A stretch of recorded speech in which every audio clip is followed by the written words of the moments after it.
जय हिंद। इस वीडियो में हम देखेंगे कि हमारे अभी जो इसरो के वैज्ञानिक है तपन मिश्रा जी, इन्होंने क्या खुलासा किया है और आज़ादी के बाद अब तक हमारे जितने भी टॉप रैंक के जो जितने भी सीनियर साइंटिस्ट रहते हैं वो किसी न किसी हादसे में कैसे मर जाते हैं। तो जो हालिया घटना हुई है वो 6 जनवरी को तपन मिश्रा जी ने अपने फेसबुक पर अपना बताया, जानकारी दी कि इन्हें कई बार जानलेवा इन पर हमला किए गए थे। पहले ये समझिए कि ये इसरो के कोई छोटे मोटे वैज्ञानिक नहीं है, बहुत बड़े वैज्ञानिक है। इसरो के जो रडार कमांडिंग सेंटर है उसमें इन्होंने अपना बहुत बड़ा योगदान दिया है। जो हमारे इनसेट सीरीज के जो सैटेलाइट है उनमें हो गया इनका योगदान। इवन कि ये भारत के जो इसरो की एक संस्था है इसरो एप्लीकेशन सेंटर, उसके ये डायरेक्टर है, यानी एक तरह से पूरा मैनेजिंग इन्हीं के कंट्रोल में रहता है। तो ये इसरो के एक बहुत ही सीनियर साइंटिस्ट है। इन्होंने कहा कि इनके ऊपर कई सारे दबाव बनाए गए। अमेरिकी कुछ प्रोफेसर जो भारतीय मूल के थे, अमेरिका में शिफ्ट थे, वो इनसे संपर्क किए थे 2017 में और ये उन्हें ज्वाइन करने के लिए कह रहे थे। बदले में इन्हें ऑफर दे रहे थे कि आप ज्वाइन कर लीजिए और आपके बेटे को भी हम लोग वहाँ पे कोई बढ़िया से कॉलेज में सेटल करा देंगे। इन्होंने इस ऑफर को ठुकरा दिया और इन्होंने मातृभूमि भारत माँ की सेवा करने के लिए निर्णय किया। लेकिन इन्होंने बताया कि मई 2017 में इन्हें खाने में आर्सेनिक मिला दिया गया था। अब आर्सेनिक जो है वो एक ऐसा पदार्थ होता है जो रंगहीन गंधहीन होता है। ये आपको खाने में मिला दिया जाएगा तो ना उसका कलर चेंज करेगा, ना स्मेल आएगा, ना कोई टेस्ट आएगा, इसे कोई पता नहीं चलता है यहाँ पर। और ये क्या, इसकी सबसे बड़ी खराबी ये होती है कि अगर इसकी थोड़ी सी भी मात्रा अगर आप में चली गई, हालांकि हम आपको जब रेलवे वाला बैच पढ़ाए थे तो उसमें हम बताए थे कि आर्सेनिक से हमें क्या हो जाता है, व्हाइट फूट नामक रोग हो जाता है। कैडमियम से इटाई रोग होती है, किडनी खराब हो जाती है। मरकरी यानी पारा से हमें मिनीमाता नामक रोग हो जाता है। ये नाइट्रेट से ब्लू बेली सिंड्रोम हो जाता है। आयरन से लीवर सिरोसिस, फिर कॉपर से विल्सन नामक रोग होने लगते हैं। तो ये सारी चीज़ों को हम आपको बैच में बताए थे। और उसका यहाँ पे समझिए, जैसे ये हम अगर छोटी मोटी कम मात्रा में गया तो ये चमड़े गिरने लगते हैं, शरीर में छेद होने लगता है, त्वचा गिरने लगती है, ये नाखून झड़ने लगते हैं। लेकिन अगर इसकी एक रिफाइंड मात्रा को थोड़ी सी ही दिया जाएगा, एकदम बढ़िया से अगर इसे प्रयोगशाला में बना के जहर के रूप में दिया जाएगा तो ये 1 से 2 घंटे में व्यक्ति की जान ले लेता है। ये शरीर में जाते जो ब्लड, हमारा जो ब्लड है, उस ब्लड के अंदर जो आरबीसी घूम रही है, रेड ब्लड कार्पस, ये आरबीसी, यही ऑक्सीजन ले जाने और ले आने का काम करती है, क्योंकि इसके अंदर होता है हीमोग्लोबिन। ये आरबीसी को बहुत जल्दी से नष्ट कर देता है, जिस वजह से ऑक्सीजन की मात्रा घट जाती है और तुरंत दिल का दौरा पड़ जाता है और आसानी से व्यक्ति की मौत हो जाती है। और छिपाना भी बहुत सिंपल होता है कि दिल के दौरा पड़ने से व्यक्ति की अचानक मौत हो गई। तो इन्होंने बताया कि इन पर आर्सेनिक दिया गया था, जिस वजह से इनके त्वचा झड़ने लगे थे, इनकी नाखून गिरने लगे थे, बहुत सारे न्यूरो मतलब ब्रेन से संबंधित समस्या आ गई थी। हालांकि इनका ये कहना है कि गृह मंत्रालय एवं सुरक्षा विभाग ने इनका काफ़ी ध्यान रखा, जिस वजह से ये बच सके, इनका टाइम पे ट्रीटमेंट किया जा सका। हालांकि इसके बाद भी इन्होंने कहा कि कई बार इन्हें और भी मारने के अटेम्प्ट किए गए, हाइड्रोजन साइनाइड वगैरह कई तरह का प्रयास किया गया था इन्हें मारने के लिए। कि जब भी इन्हें मारने का प्रयास किया गया, एक नेचुरल प्रयास किया गया ताकि लोगों का शक न जा सके। जिस बंगले में ये रहते थे, इनके घर में जो लॉन था जहाँ ये टहलते थे, वहाँ केले के कुछ पौधे लगाए गए थे, वहाँ से अक्सर सांप निकल जाया करते थे, जिसको ये लोग मार देते थे। कोई इस सांप से नुकसान नहीं हुआ। लेकिन बाद में इनको जब पता चला कि ये सांप मतलब एक सुरंग से आ रहे हैं, वो सुरंग को जब बंद किया गया तो सांप निकलना बंद हो गए थे। इसका मतलब इनके घर तक बाहर से कोई सुरंग बनाई गई थी, लेकिन इन्वेस्टिगेशन किसी ने नहीं किया कि ये सुरंग आ कहाँ से रही है। इस सांप को बचने के लिए यहाँ पर इन्होंने कार्बोलिक एसिड का छिड़काव भी किया था। आप लोग के यहाँ भी अगर सांप वगैरह निकलने की संभावना ज़्यादा रहती है, या जो नाली वगैरह रहती है, घर के कभी कभी नालियाँ पीछे हो जाती हैं, जो मुख्य जमीन से हट जाती हैं, तो उधर से सांप बिच्छू के आने का खतरा रहता है। तो वहाँ आप भी कार्बोलिक एसिड का छिड़काव करेंगे तो वहाँ सांप बिच्छू कीड़े मकोड़े नहीं आएंगे। लेकिन याद रखिएगा ये बहुत खतरनाक होता है, इसके संपर्क में बच्चों को नहीं आने देना चाहिए। इस खुलासे के बाद हमारे भारतीय इंटेलिजेंस को भी इस ओर विशेष ध्यान देना चाहिए। हालांकि ये कोई नया मामला नहीं है, आप अगर इससे 50 साल पहले भी देखते हैं तो आपको ऐसे कई सारे मामले मिलते हैं। होमी जहांगीर भाभा, भारत के पास जो आज परमाणु बिजली घर है, चाहे परमाणु बम है, तो हमारे परमाणु कार्यक्रम के जनक कहे जाते हैं होमी जहांगीर भाभा। ये इतने महान वैज्ञानिक थे, लेकिन क्या कहिएगा, एक नियति को कुछ और ही मंजूर था। 4 जनवरी 1966 को इन्होंने एक अपना रिपोर्ट दिया prime minister office, PMO office को। इस रिपोर्ट में इन्होंने कहा था कि अगर आप हमें इजाज़त देंगे भारत के प्रधानमंत्री, तो महज 18 महीने में हम आपको परमाणु बम बना के दे सकते हैं, आपको डरने की ज़रूरत नहीं है। रीज़न क्या है कि 1966 से अगर आप 4 साल पहले जाइएगा तो हम लोग को एक बहुत एक तरफा हार झेलना पड़ा था चाइना की लड़ाई में 1962 में। अगर हमारे पास उस समय परमाणु बम रहता तो हम लोग पटक दे सकते थे, क्योंकि परमाणु शक्ति संपन्न देश से कोई ज़्यादा ऐंठता नहीं है। लेकिन देखिए, इस बात की खबर न प्रधानमंत्री कार्यालय से लीक कर दिया गया। किसी हरामी ने यहाँ से इस खबर को लीक कर दिया गया। और ठीक 20 दिन बाद यानी 24 जनवरी 1966 को यूरोप का एक देश है ऑस्ट्रिया, जिसकी राजधानी है वियना, वहाँ पर एक समझौते, एक सम्मेलन में होमी जहांगीर भाभा जा रहे थे उनकी फ्लाइट से, और ये फ्लाइट अचानक माउंट ब्लांक एक पर्वत है अल्पस के पास, वहाँ इनका जहाज क्रैश कर गया। और देखिए कितना बड़े क्रैश हो गया, नॉर्मल क्रैश हो गया। वहाँ पर किसी ने उस पर एक इंक्वायरी भी नहीं बैठाई कि वो क्रैश था या क्या था। बाद में खुलासे में ये पता चला कि उसका जो लगेज पार्ट था उसमें एक छोटा सा जानबूझ के विस्फोट कराया गया था, ताकि उस विस्फोट, वो इतना तगड़ा विस्फोट ना हो सके कि पूरा जहाज ध्वस्त हो सके, बट वो कंपार्टमेंट फट जाए तो थोड़ा सा एरिया ब्लास्ट कर गया। अब जहाज में थोड़ा सा भी एरिया ब्लास्ट करेगा तो जहाज तो गिरेगा ही। अब थोड़ा सा एरिया ब्लास्ट करने की वजह से जहाज गिरेगा तो लगेगा हाँ डिसबैलेंस होकर गिरा था। तो जिन हाथों में इतनी शक्ति थी कि भारत को 18 महीने में परमाणु बम दे सकता था, उन हाथों का हाल क्या हो गया आप देख सकते हैं। हम क्या बताएं, प्रधानमंत्री कार्यालय से किसने ये लीक किया हम कैसे बताएं। जो हाथ हमें परमाणु बम दे सकती थी उनके चिथड़े उड़ गए, मांस उठा के लाया गया था, शरीर नहीं लाया गया था। दिल को तकलीफ तो यारो अपनों ही पहुंचाते, वरना गैरों को पता क्या ये दिल दुखता किससे।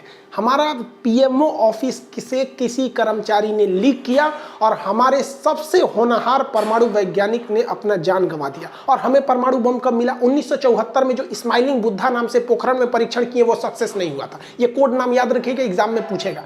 उसके बाद हम लोग 1998 में अटल बिहारी वाजपेयी के समय 98 नाम के कोड नाम से हम लोग ने परीक्षण किया, तब जाके हम परमाणु संपन्न हो सके यहाँ पर। हालांकि अगर आप देखते, अभी आगे देखते चलिए, हमारे जो स्पेस एजेंसी थी, ये तो परमाणु ऊर्जा का किस तरह से हमने अपने होमी जहांगीर भाभा को खो दिया। हालांकि इन्हीं के नाम पे भाभा एटॉमिक रिसर्च सेंटर है। रेलवे में पूछा भी था बार्क का फुल फॉर्म क्या होता है, Bhabha atomic research centre Mumbai के ट्राम्बे में के पास है ये यहाँ पे। अब इसरो के scientist, Indian space research organisation में जो बहुत बेहतरीन थे, विक्रम साराभाई, इन्हें अंतरिक्ष विज्ञान का जन्मदाता कहा जाता। इनकी दूरदर्शी सोच से पूरी दुनिया थर्राती थी कि अगर यह व्यक्ति ज्यादा दिन जी गया तो भारत को उस ऊंचाई पर लेके चला जाएगा जहां देखने में हमारी आंखें चौधी आ जाएंगी। तो इनके पीछे भी साजिश रची जाने लगी। और अचानक एक दिन ये अपने रिजॉर्ट में टहल रहे थे तो इनकी लाश पाई गई 1971 में। अचानक कैसे मर गए किसी को पता ही नहीं, रहस्यमयी ढंग से इनकी मौत हो गई।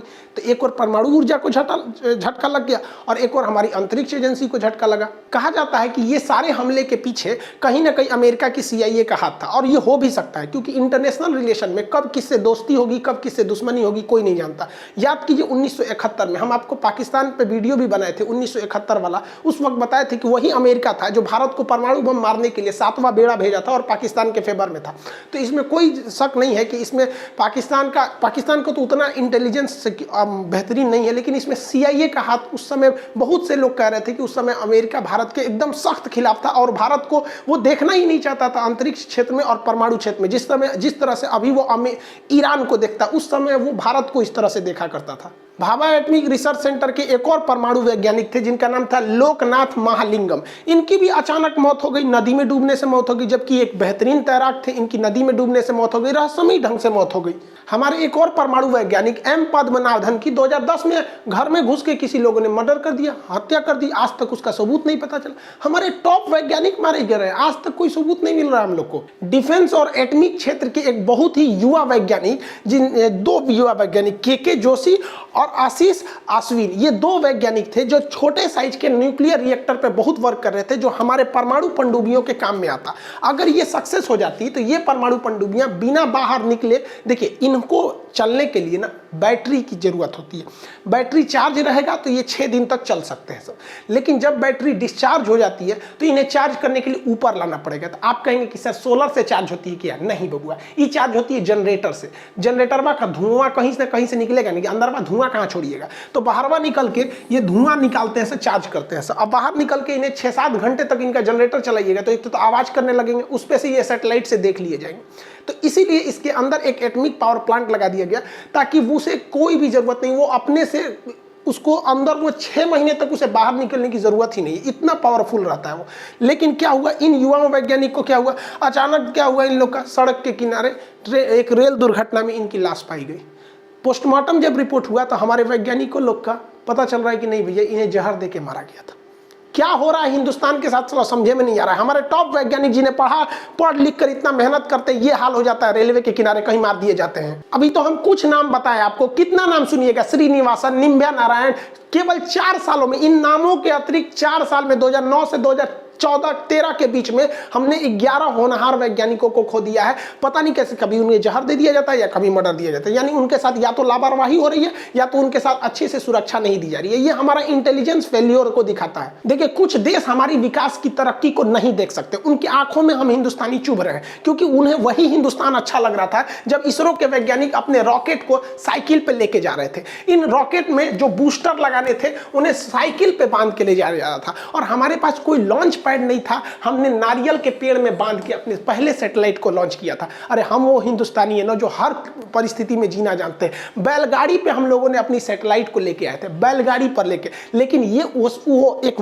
दूसरा वक्त था। लेकिन हम कभी रुके नहीं, और ना ही हम किसी दूसरे पे मतलब दूसरे से चिढ़ रहे थे या नहीं। हमें पता था कि आज नहीं तो कल हमारी मेहनत रंग लाएगी, और आज के वक्त में यही हमारा इसरो है जो पूरी दुनिया को, नासा अपना सैटेलाइट देता है कि ये इसरो छोड़ दीजिए, छोड़ दीजिए। अरे यही वो इसरो है जिसमें नासा हंस रहा था कि ये साइकिल और बैलगाड़ी से चांद तक पहुंचने वाले हैं। अरे तुम एक बार अपनी विकिपीडिया पे सर्च करो कि चांद पर पहली बार पानी खोजने वाला कौन देश था, तो हमारा हिंदुस्तान था। मंगल ग्रह पे पहली बार में पहुंचने वाला कौन देश था, तो हमारा हिंदुस्तान था। कोई चाइना, जापान, अमेरिका, रूस, वियतनाम, ये लोग कभी नहीं पहुंच सकते थे। ये वही साइकिल वाले हैं लोग। अमेरिका ने हमें क्रायोनिक इंजन नहीं दिया। 1992 में रूस हमें क्रायोनिक इंजन दे रहा था, लेकिन अमेरिका ने कहा कि अगर रूस तुम भारत को क्रायोनिक इंजन दे दोगे तो हम तुम पे प्रतिबंध लगा देंगे। तो रूस अपने बचने के लिए हमें वो क्रायोनिक इंजन नहीं दिया, जिस वजह से हमारा परमाणु कार्यक्रम थोड़ा सा लेट हो गया। लेकिन कोई बात नहीं, हमारे रास्ते में अगर तुम गड्ढे खोदोगे ना तो हम छलांग मारना जानते हैं। यही छलांग मारा इसरो ने। एक साथ 104 सैटेलाइट को अंतरिक्ष में लॉन्च कर दिया। 104 उपग्रहों को लेकर हमारा इसरो का रॉकेट अंतरिक्ष में, और शान से तिरंगे की लहराते हुए पूरी दुनिया देखती रह गई कि 104 सैटेलाइट लॉन्च किए। नासा के वैज्ञानिक मुड़ी खजुआ रहा था सर कि रे बाप रे बाप, ये सैटेलाइट छोड़ रहा है सर कि कबूतर उड़ा रहा है सर, 104 को कैसे छोड़ेंगे। लो ससुरा, समझ में आ रहा है। लेकिन कुछ लोगों को ये तरक्की नहीं देखी जाती है। कुछ लोग ये जलते हैं कि ये साइकिल पर रॉकेट घूमने वाले ये आज दुनिया के टॉप रॉकेट कैसे बना लेते हैं। तो तुम हरामियों से हम कहते हैं, हमारी तरक्की नहीं देखी जाती है ना तो अपना नेत्र दान कर दो, वरना फोड़ देंगे लोग हम लोग एक दिन अखियां। यहाँ पर थोड़ी सी बस हमारी लापरवाही हो रही है इंटेलिजेंस है, वरना अब भारत माँ की तरक्की को कोई नहीं रोक सकता है। तुमको जितना जलना है जल जाओ, क्योंकि आने वाले वक्त में इसरो जो कारनामे करने जा रही है तो तुम्हारे पैर के नीचे से जमीन खसकने वाली है। अभी डीआरडीओ के क्या क्या बताए, डीआरडीओ के गुप्त हथियार के बारे में तू ससुरे जानोगे तो फिर डीआरडीओ वालों के पीछे पड़ जाओगे, इसलिए तुम मत ये जानो तो अच्छा है। भारत सरकार से भी हम कहते हैं कि देखिए, हमारे संसद भवन में जो कैंटीन है, उस कैंटीन में जो खाना दिया जाता है वो रेलवे की जिम्मेदारी है। रेलवे की IRCTC कंपनी उसमें खाना को बनाती है, और इसमें सरकार सब्सिडी देती है। हालांकि सरकार ने कहा था कि हम सब्सिडी को खत्म कर देंगे, लेकिन अभी भी सरकार की ओर से दिए जाते हैं। संसद भवन में जो खाने का खर्च आता है वो सालाना 15 करोड़ रुपए आता है। हम ये किसी भी तरह से ये गलत नहीं है, और ये बहुत बड़ी राशि नहीं है एक देश के लिए 15 करोड़ रुपए का खाना देना। ऐसा नहीं है कि ये 15 करोड़ केवल नेता वहां खा लेते हैं। देखिए, 245 लोग राज्यसभा के, 545 लोग लोकसभा के, ये तो लगभग आपके हो जाते हैं आपके 800 के लोग लगभग ये लोग यहाँ पर। लेकिन जो अन्य कर्मचारी हैं, जो सचिव हैं, ये लोग मिला के ये लोग भी बहुत ज्यादा होते हैं, जिन्हें उसी रेट में खाना मिलता है। 1 रुपये का चाय वगैरह जो भी होता है वो अलग बात है। हमारा ये कहना है कि जो खाना IRCTC हमारे सांसदों को खिलाती है, जो खाना हमारे राष्ट्रपति प्रधानमंत्री को ये IRCTC के कैंटीन के थ्रू चला जाता है, 100% सिक्योर रहते हैं कि उस खाने में कहीं भी आर्सेनिक नहीं मिलाया जाएगा या पोलोनियम नहीं मिलाया जाएगा। तो भैया, जब ये खाना दिल्ली में पहुंचाते थे तो ये खाना बेंगलोर में भी पहुंचा दो, इसका एक ब्रांच खोल दो बेंगलोर में, वहां भी दे देंगे। यहाँ लोग हैदराबाद में खोल दो, DRDO के ऑफिस में खोल दो। क्या ये लोग देश के लिए जरूरी नहीं है? यहाँ पर इन लोग को पोलोनियम, देखिए अभी तो हम लोग आर्सेनिक से मार रहे हैं, सब आर्सेनिक से ज्यादा खतरनाक पोलोनियम होता है। ये तो सोचो, बहुत बड़े VIP लोगों को मार दिया गया। इजराइल और फिलिस्तीन विवाद को सॉल्व करने में सबसे महत्वपूर्ण भूमिका यासिर अराफात मतलब निभा रहे थे, लेकिन इन्हें पोलोनियम देके मार दिया गया। और सबसे खराबी क्या है कि ये दोनों इतने टॉक्सिक, इतने खतरनाक होते हैं कि बहुत कम चांस है ये बचने का, और इनका पता भी नहीं लगाया जा सकता कि इसमें मिलाया गया है या नहीं मिलाया गया। तो आप ऐसे किसी नॉर्मल को थोड़ी छोड़ सकते हैं कि हमारे वैज्ञानिक को कोई चटनी में आर्सेनिक मिला के दे रहा है। ऐसा नहीं होना चाहिए, खुद समझना चाहिए। और एक तरह से ये उनका बहुत बड़ा योगदान है। उन वैज्ञानिक तपन मिश्रा जी के लिए भी धन्यवाद करते हैं कि जो आपने इस चीज को दुनिया के आगे लाया, ताकि हम लोग भी इसे उठा सके और सरकार इसे जिम्मेदारी से ले सके। और इंटेलिजेंस वाले आप लोग के लिए भी है कि भैया आप इन लोग को थोड़ा सा ध्यान से देखिए, क्योंकि बिना टेक्नोलॉजी के आप देश आगे नहीं जा सकता। आप अगर देश में देखेंगे तो एनएसजी जैसे बेहतरीन कमांडो क्या नेताओं के लिए होते हैं बस? क्या हमारे जो साइंटिस्ट है इनकी फैमिली को कोई खतरा नहीं है? आपको क्या लगता है कि आप परमाणु बम बनाए, अमेरिका नहीं पीछे पड़ा होगा? या उस वक्त जो लोगों ने मतलब आप देखिए ईरान के परमाणु वैज्ञानिक को मरवा दिया गया कि नहीं मरवा दिया गया, उतनी सेफ्टी के बावजूद। तो हमारे देश में एक खराबी क्या है ना, कि जब तक बोझ नहीं पड़ता है ना तब तक हम जगते ही नहीं है। चाइना उधर से हमला करने के लिए आ गया गलवान में, तो हम जल्दी जल्दी हथियार खरीदते हैं। ये हमारी आज की टेंडेंसी नहीं है, ये केवल हमारे नेताओं में नहीं है, सब में है। स्टूडेंट में भी यही है, जब तक टाइम टेबल नहीं आता है तब तक उनको समझ में नहीं आता कि भैया पढ़ना चाहिए। टाइम टेबल आते हैं, सोच रहा आइंस्टीन बनने लगता है सर, टाइम टेबल बनाएगा, सुबह 4 बजे उठेंगे, 4 से 6 ये पढ़ेंगे, 6 से 3 ये पढ़ेंगे, ऐसा टाइम टेबल बनाएगा जैसे लगता है मिलिट्री का रूल है, कहीं हमला करने जा रहा है, 2 दिन से ज़्यादा फॉलो नहीं करेगा। ये हमारे अंदर एक ट्रेंड बनते जा रहा है। लेकिन हर जगह ये लापरवाही अच्छी नहीं होती है, इनकी सुरक्षा सर्वोपरि होनी चाहिए। चाहे वो DRDO के साइंटिस्ट हो, इसरो के साइंटिस्ट हो, इन्हें परम सुरक्षा देनी चाहिए और इनके मनोबल को बढ़ाना चाहिए और आत्मसम्मान इनमें इतना बढ़ाना चाहिए कि जब ये जाए तो इनके साथ भी कमांडो। हमारे यहाँ मामूली बॉलीवुड से कोई हीरो हीरोइन आते हैं तो हटो हटो हटो साइड करो, हमारा वैज्ञानिक बेचारा चुपचाप चला जाता है। कोई उसे ट्रेन में मार देता है, कोई घर में घुस के मार देता है, कोई नदी में गिरा के मार देता है, कोई चटनी में जहर मिला के मार डालता है यहाँ पर। तो क्या हमारे सेलिब्रिटी से भी नीचे हो गए ये लोग? इन लोग को इतना सम्मान देना चाहिए कि कम से कम जो भारतीय वैज्ञानिक विदेश में चले गए और उन हरामियों को भी कहते हैं कि जो अमेरिका से आके, और ये तपन साहब को कह रहे थे कि तुम भारत में मिल जाओ, अरे यार तुम हिंदुस्तान में थे कि पड़ोसी की औलाद थे? यहाँ पर हम हिंदुस्तानी लोग बचपन में इस मिट्टी को इतना खाए हैं भारत माँ की इस मिट्टी को, कि ये मिट्टी हमारे ब्लड होते हुए DNA में घुस चुकी है। इस भारत माँ से इतना प्रेम है कि साला कोई खरीद ही नहीं सकता है हिंदुस्तान से। तुम लोग कौन किस दुनिया का था रे तुम लोग की जो भारत से आके दगाबाजी कर दिया? किस आंख से तुम आंख मिलाएगा भगवान से कि तू अपने मातृभूमि से गद्दारी कर दिया? मातृभूमि से गद्दारी करने वालों को ससुरों को स्पेशल न रख देना चाहिए ऐसे लोगों को। अब भारतीय इंटेलिजेंस को भी सोचना चाहिए कि इस तरह से जो कर रहे हैं उन्हें सामूहिक रूप से बहुत बुरी तरह से सजा दिया जाए। ससुरों को उसको भी बिना कोर्ट कचहरी के अंदर ऐसे ही कहीं जहर और देके ट्रेन से कटवा देना चाहिए। ट्रेन 18 बनी रही है, वंदे भारत बनी रही है, बुलेट ट्रेन का उद्घाटन इन्हीं हरामियों के ऊपर कर देना चाहिए, ताकि एक मैसेज जाए कि आप हमारे वैज्ञानिकों को नहीं छूइए। वरना हम हिंदुस्तान है, कोई ईरान नहीं है यहाँ पर। खैर, इस पर सरकार भी अब बहुत एक्शन लेगी और सरकार ले भी रही है। इसरो चीफ या DRDO चीफ को कमांडो लेवल की सुरक्षा दे दी गई है, लेकिन ऐसा नहीं कि केवल चीफ के रहने से होगा। बहुत छोटे से बड़े वैज्ञानिक सबकी अहमियत होगी। आई होप सरकार इसको संजीदगी से लेगी और आने वाले वक्त में हमें इस तरह की मतलब दुखद घटना देखने को नहीं मिलेगी। मिलेंगे नेक्स्ट क्लास में। जय हिंद।